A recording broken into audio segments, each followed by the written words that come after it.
This upcoming weekend is going to be a weekend many NASCAR Cup Series and Xfinity Series and Truck Series teams have been looking for quite a while. The NASCAR Truck Series are off this weekend after a very eventful weekend in Talladega, where we saw Brett Moffitt from Front Row Motorsports getting the job done there, and we saw a post-race fight between Nick Sanchez and Matt Crafton. There are many sides to the story. I don't know which one to believe at the moment, but I'm just going to go off what the veteran is saying because you think about it, Nick Sanchez is very young, and he's just probably trying to make it seem the way he wants it to sound. So it's all hearsay right now, but if you were to believe a story or a side, definitely Matt Crafton. But that happened there. And when Sunday rolls around, Xfinity was off this past weekend. We saw Ryan Blaney getting the job done there in a fairly clean race at Talladega. We obviously saw the big wreck as soon as they crossed the checker flag at the end. But besides that, very clean. But this weekend is the Roval, and many teams are happy because the Xfinity haulers and the Cup haulers don't got to go no further than 30 minutes to an hour to the track because they're all in the surrounding area of the Charlotte Motor Speedway, and it's pretty much splitting the playoffs in half because the first half of the playoffs has been predominantly on the East Coast, and besides Kansas where it was in the Midwest, but now we're going to start working our way further out west and to like a Phoenix and whatnot and Vegas.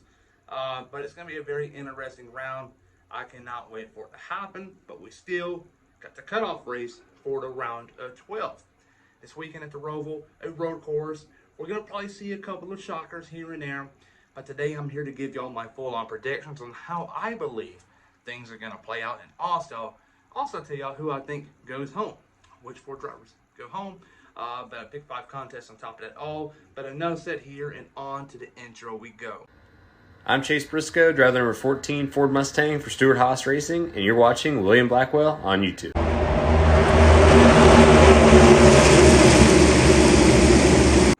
This upcoming weekend is going to be a very interesting weekend because it is the last race in the NASCAR Cup Series playoffs, round of 12. At the beginning of the round, we went out to the Texas Motor Speedway where we saw a very chaotic race, a lot of comers and goers, with William Byron taking home the checker flag. The next race, we went out to the Talladega Super Speedway. We all know the history there. A bunch of unknowns are going to happen, and a lot of big wrecks are probably going to happen also, which we kind of saw. We saw two big wrecks, but it was a fairly clean race in my opinion. And we saw Ryan Blaney taking home the checker flag. And so far in this round, we got two different winners that happen to be playoff drivers. So there are still a few spots up for grabs. There are 6 spots to be exact. There's nobody cleared yet. Denny Hamlin is sitting third right now, and he still has a chance to miss out, but I'm willing to put a lot he makes it into the round of 8 just because he is a good driver all around. He's going to be smart at the roll, and he does have a decent points cushion. And so this weekend at the Roval, it's hard to predict who's going to win this race because every time it seems when we come here, there's always someone new in the mix going for the win. It's just going to come on Saturday who has the best setup leaving the hauler. And I believe the driver you're going to have to look at here is one that's been doing really well this year, but also who has a great crew chief. I like Rudy Fugle. He's a phenomenal guy. I've met him in the past, and I like what he does with this team. He's a great leader.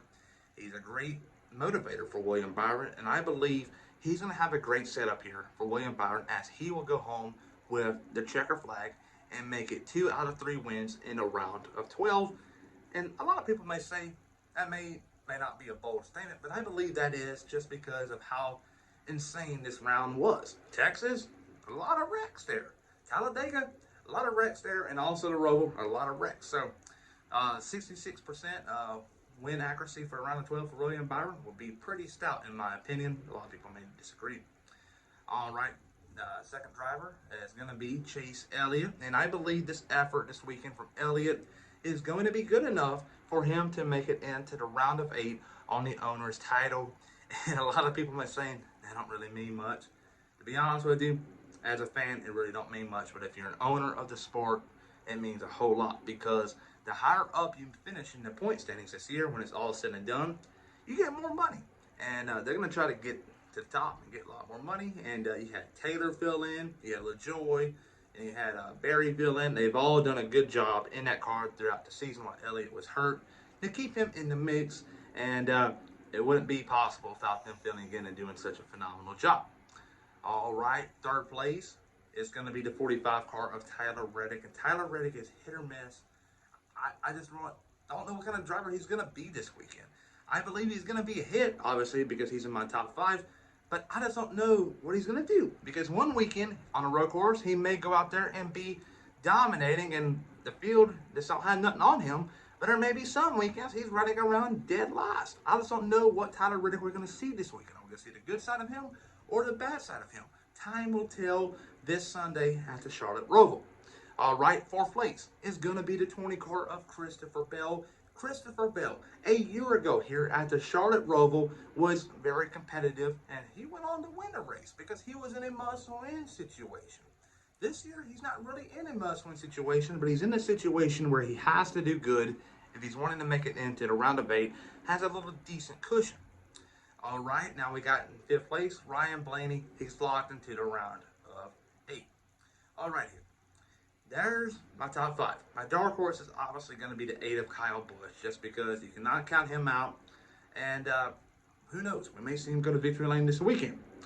But saying that all, the 4 drivers that I believe that are going home this weekend at the Charlotte Roval are going to be the 23 car of Bubba Wallace. Kind of a shocker to some people. For me, it's not. I'm surprised he's made it this far. The 6 car of Brad Keselowski.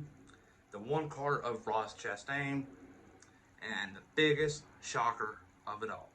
Not many people will agree with me when I say this here. Charlotte is a very, very interesting race. We see a lot of unknowns every time we come here. And the 1 driver that I believe is going to miss out in the round of 8 is going to be the 5 car of Kyle Larson. Ooh, a lot of people are going to hate me when I say this, but Kyle Larson, I believe he just going to go here this weekend and just miss it by a mile. That mistake he made in Texas is going to cost him a round of 8 berth, and that's going to be a very devastating end to their season, as they were hoping to end up with a championship for the 2nd time together with him and Cliff Daniels.